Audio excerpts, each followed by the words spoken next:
Hello friends, welcome to trading Hunar. आज हम इस वीडियो में पीएनसी इंफ्राटेक लिमिटेड का फंडामेंटल एनालिसिस करने जा रहे हैं। ये फंडामेंटल एनालिसिस हम FY20 यानी जो साल मार्च 2020 में खत्म हुआ है उसका यहाँ पर एनालिसिस करेंगे। ये पूरे एक साल का एनालिसिस होगा और इसके लिए हम पाइथागोरस स्कोर की मदद लेंगे। जो लोग पाइथागोरस स्कोर के बारे में ज्यादा नहीं जानते हैं तो कोई परेशानी की बात नहीं है, क्योंकि इस वीडियो में मैं उसको एक्सप्लेन करता चलूंगा। हालांकि पाइथागोरस स्कोर में 9 पॉइंट्स होते हैं और कंपनी को 9 क्राइटेरिया को फुलफिल करना होता है और उसे हर क्राइटेरिया को फुलफिल करने पर 1 पॉइंट मिलता है। तो इस प्रकार से कोई भी कंपनी मैक्सिमम 9 पॉइंट्स अचीव कर सकती है। हालांकि जो कंपनीज 7, 8 या 9 का स्कोर अचीव करती हैं वो एक स्ट्रॉन्ग फंडामेंटल वाली कंपनियां कहलाती हैं। वहीं जो कंपनीज 4, 5 या 6 का स्कोर अचीव करती हैं वो एवरेज फंडामेंटल वाली कंपनियां कहलाती हैं। जो कंपनीज 0, 1, 2 या 3 का स्कोर अचीव करती हैं वो पुअर फंडामेंटल वाली कंपनियां कहलाती हैं। तो जैसा कि आप अपनी स्क्रीन पर देख रहे हैं, ये एनालिसिस हम करेंगे 3 राउंड्स में और हमारे ये जो राउंड होंगे वो होंगे प्रॉफिटेबिलिटी, लीवरेज और ऑपरेशनल एफिशिएंसी। इन 3 राउंड्स के खत्म होने के बाद में हम कंपनी के ग्रे एरियाज में जाएंगे। हमारा ये एक नया सेक्शन है अपने वीडियोस में और इसमें हम आपको कंपनी की बैलेंस शीट और प्रॉफिट एंड लॉस अकाउंट के साथ में बताएंगे कि कंपनी ने कहां पर कोई पॉइंट लेने से चूक कर दिया है, यानी ये कंपनी के शॉर्टकमिंग्स वाले एरियाज होंगे। तो इसको हम डिस्कस करेंगे कंपनी के ग्रे एरियाज में, जो कि हमारे 3 राउंड्स के खत्म होने के बाद में होगा। और फ्रेंड्स, अभी आप हमारा डिस्क्लेमर देख रहे हैं जो कि आप हमारी वेबसाइट www.tradinghunar.com पर भी देख सकते हैं। फ्रेंड्स, यदि आपने अब तक हमारे चैनल को सब्सक्राइब नहीं किया तो प्लीज हमारे चैनल को सब्सक्राइब कीजिएगा और बेल आइकन को प्रेस कीजिए। तो आइए शुरुआत करते हैं इस वीडियो की और शुरू करते हैं पीएनसी इंफ्राटेक लिमिटेड का फंडामेंटल एनालिसिस FY20 का। सबसे पहले जानते हैं इसकी कुछ बेसिक चीजें। यहाँ पर हम आपको बता दें कि इनका मार्केट कैप लगभग 4000 करोड़ का है। अर्निंग पर शेयर 21.43 है। इनका पी रेशो है 7.21, जबकि इंडस्ट्री का पी रेशो है 29.37, यानी ये एक प्रकार से चीप रेट में अवेलेबल है। इनका बुक वैल्यू है वो है 99.57, प्राइस टू बुक 1.55 और डिविडेंड यील्ड थोड़ा कम है 0.32 और इनकी जो फेस वैल्यू है इनके शेयर की वो है 2 रुपीज। तो ये था एक बेसिक इसका डिटेल। और अब हम शुरू करते हैं अपना पहला एनालिसिस, पहला राउंड, जो कि है प्रॉफिटेबिलिटी का राउंड। इसमें है 4 क्राइटेरियाज। ये रहे वो 4 क्राइटेरियाज जिसमें हम सबसे पहले क्राइटेरिया में जाते हैं और वो कहता है कि पॉजिटिव नेट इनकम। हमें ये पता करना है कि कंपनी की जो नेट इनकम है वो पॉजिटिव है या नहीं। यदि कंपनी की इनकम पॉजिटिव होगी तो हम कंपनी को 1 पॉइंट देते हैं।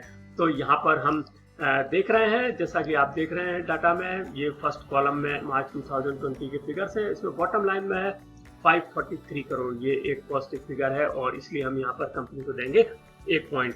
और मैं आपको ग्राफिक से समझा रहा हूँ, आप देख सकते हैं कि इनका कितना बेहतरीन प्रदर्शन रहा है मार्च 2020 में, जबकि मार्च 2019 में इनका 350 करोड़ का प्रॉफिट था, जो कि बढ़कर के 543 करोड़ का प्रॉफिट हो गया है मार्च 2020 में। तो इनको यहाँ पर हम देते हैं 1 पॉइंट और आगे चलते हैं अपने पॉजिटिव रिटर्न ऑन एसेट, जो कि हमारा दूसरा क्राइटेरिया है।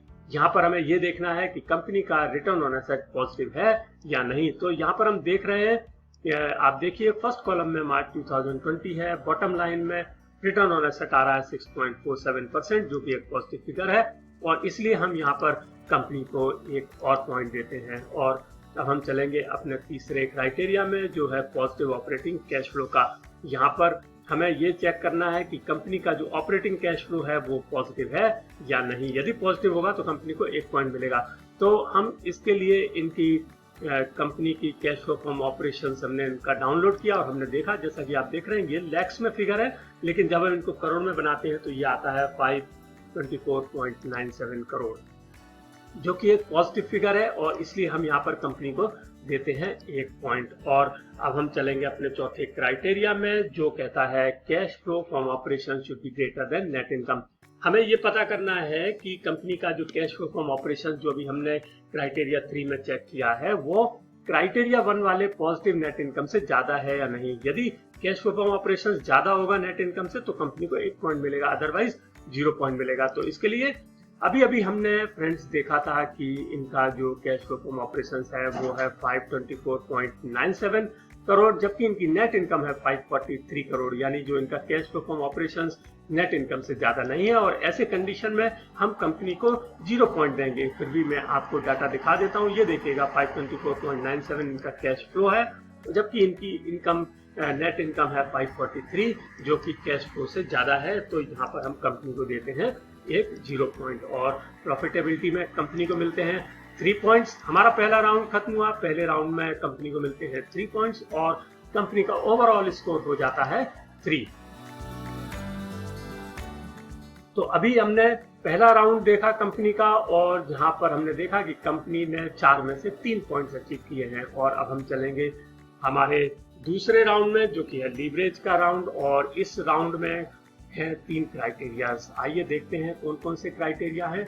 ये रहे वो 3 क्राइटेरिया, जिसमें सबसे पहला क्राइटेरिया है positive lower ratio of long term debt in current year. Friends, हम राउंड 2 और 3 में इस तरह के वर्ड्स देखेंगे जो कि होंगे लोअर और हायर। इसका मतलब है कि हमें जो करंट ईयर का डाटा है उसको प्रीवियस ईयर के डाटा के साथ में कंपेयर करना है। तो हमें यहाँ पर लॉन्ग टर्म डेट जो करंट ईयर का है वो ये देखना है कि ये प्रीवियस ईयर के लॉन्ग टर्म डेट से कम है या नहीं है, क्योंकि तभी हम कहेंगे कि कंपनी ने अपनी लीवरेज पोजीशन में सुधार किया है, क्योंकि लॉन्ग टर्म डेट एक लीवरेज का इंडिकेटर होता है। तो यहाँ पर हम चेक करते हैं कि क्या हुआ है। हमने देखा कि कंपनी का जो डेट टू इक्विटी है मार्च 2019 में वो है 1.25, जबकि ये थोड़ा सा बढ़ गया है और मार्च 2020 में हो गया है 1.28। और यहाँ पर आप देख सकते हैं, ग्राफिक्स से मैं आपको बता रहा हूँ कि इनका जो इंटरेस्ट पेमेंट इन्होंने किया है, तो आप देख सकते हैं कि इन्होंने इंटरेस्ट पेमेंट इनका काफी ज्यादा निकल रहा है और इन्होंने 439 करोड़ का इंटरेस्ट पे किया है, जबकि ये मार्च 2019 में इन्होंने केवल 347 करोड़ का इंटरेस्ट ही पे किया था। तो यहाँ पर एक ये प्रॉब्लम है, यानी कंपनी की जो लीवरेज पोजीशन है वो मार्च 2020 में खराब हुई है और इस वजह से कंपनी को मिलता है एक 0 पॉइंट। और अब हम देखते हैं हमारा दूसरा क्राइटेरिया जो है हाई करंट रेशो का। करंट रेशो का मतलब है कि कंपनी की लिक्विडिटी। तो हम चेक करते हैं कि कंपनी की लिक्विडिटी में कोई सुधार हुआ है नहीं, क्योंकि ये पिछले साल के करंट रेशो से बढ़ना चाहिए, तभी हम कहेंगे कि कंपनी की लिक्विडिटी में इंप्रूवमेंट हुआ है। तो यहाँ पर हम चेक कर रहे हैं और हमने देखा कि लास्ट ईयर कंपनी का जो करंट रेशो था वो था 1.70, जबकि मार्च 2020 में ये बढ़कर के 1.96 हो गया, जो कि एक अच्छी चीज है और इससे कंपनी की लिक्विडिटी इंप्रूव हुई है। और यहाँ पर हम कंपनी को देंगे 1 पॉइंट। और हम चलेंगे अपने तीसरे क्राइटेरिया में, जो है lack of share dilution. Friends, share dilution का मतलब होता है कि क्या कंपनी ने कोई नए इक्विटी शेयर इशू किए हैं, और यदि कंपनी कोई नया इक्विटी शेयर इशू करती है तो उसके इक्विटीज डाइल्यूट होते हैं।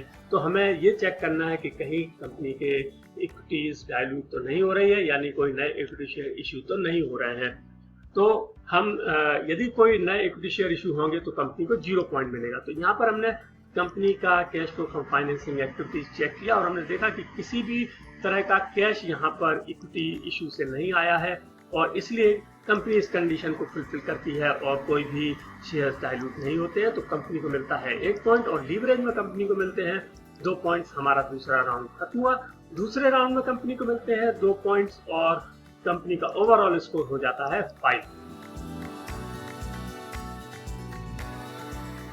तो दूसरे राउंड के बाद में कंपनी का स्कोर हुआ है 5 और अब हमारे पास केवल एक राउंड है जो कि ऑपरेशनल एफिशिएंसी का राउंड है और उसमें है 2 क्राइटेरिया।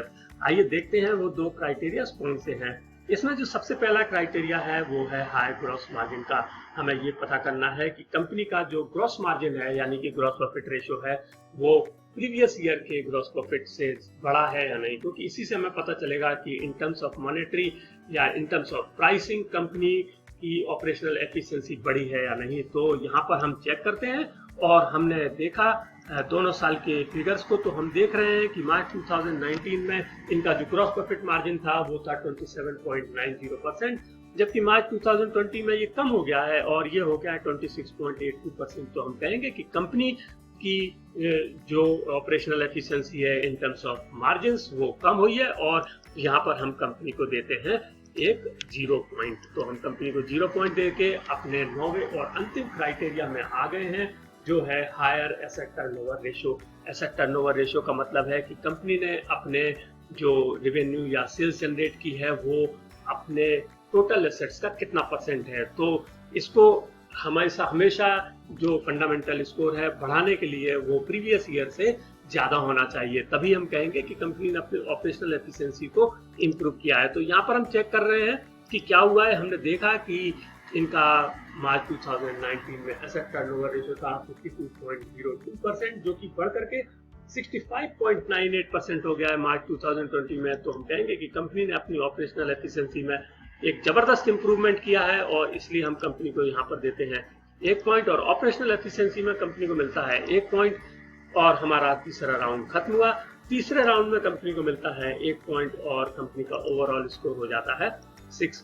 तो फ्रेंड्स, जैसा कि हमने आपको पहले बताया था कि यदि कोई कंपनी 4, 5 या 6 का स्कोर अचीव करती है तो वो एक एवरेज फंडामेंटल वाली कंपनी कहलाती है। तो यहाँ पर हम देख रहे हैं कि पीएनसी इंफ्राटेक लिमिटेड एक एवरेज फंडामेंटल वाली कंपनी निकल के आई है।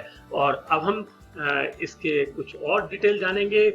सबसे पहले हम देखते हैं इसका जो एडजस्टेड ईपीएस है। इन्होंने एक अच्छा प्रॉफिट जनरेट किया है, इसकी वजह से इनका ईपीएस इस साल बढ़ा है और वो 13.70 से बढ़कर के 21.43 हो गया है, जो कि एक अच्छी चीज है। और अब हम चलेंगे कंपनी के ग्रे एरियाज में, जहां पर हम देखेंगे कि कंपनी ने जो पॉइंट्स खोए हैं, क्योंकि कंपनी ने केवल 6 पॉइंट्स अचीव किए हैं, तो 3 पॉइंट्स कहां पर खोए हैं उसका हम एनालिसिस यहाँ पर करेंगे। तो फ्रेंड्स, ये रहा कंपनी का ग्रे एरिया और जैसा कि आप यहाँ पर देख रहे हैं कंपनी ने 3 पॉइंट्स खोए हैं, एक पॉइंट हर राउंड में खोया है। तो हम इन तीनों पॉइंट्स के बारे में डिस्कस करेंगे।